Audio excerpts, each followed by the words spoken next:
మామూలుగా ఆన్లైన్లో రకరకాల బెదిరింపులు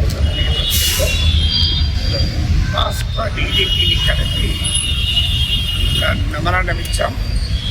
పరిశీలిస్తానన్నాను. ఎలాంటి సెక్యూరిటీ అడిగారు సార్?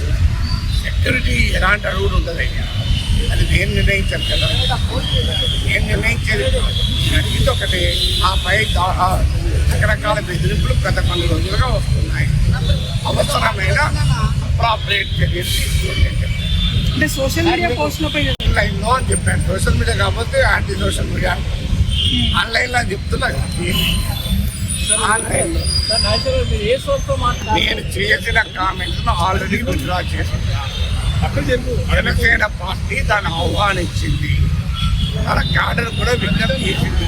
ఏమీ మాట్లాడలేదు. ఇది ముగిసిన అధ్యాయం. ముగిసిన అధ్యాయం గురించి మళ్ళీ తిరగడం తర్వాత ఏం పర్పస్ ఉపసంహరించిన వ్యాఖ్యల పైన నేను మాట్లాడుతున్నాను. సార్, ఏపీ పోలీసులు నోటీసులు ఇచ్చారా? లేదు, నాకే నోటీసు ఇప్పటి వరకు రాలేదు. వచ్చారా? రాలేదు. నా ఇంటికి రాలేదు, నా దగ్గరికి రాలేదు, నాకు ఫోను రాలేదు, వాట్సాప్ కూడా ఏమీ రాలేదు. టీడీపీ జనసేన నుంచి ఎక్కడి నుంచి మీకు ఏమన్నా ఇంతకంటే ఏముంటుంది మిత్రమా? నాకే తెలియదు. డీజీపీ గారు ఏమన్నారు? డీజీపీ గారు ఏమన్నారో డీజీపీ గారు అన్నాడు కానీ చెప్తాను. నేనే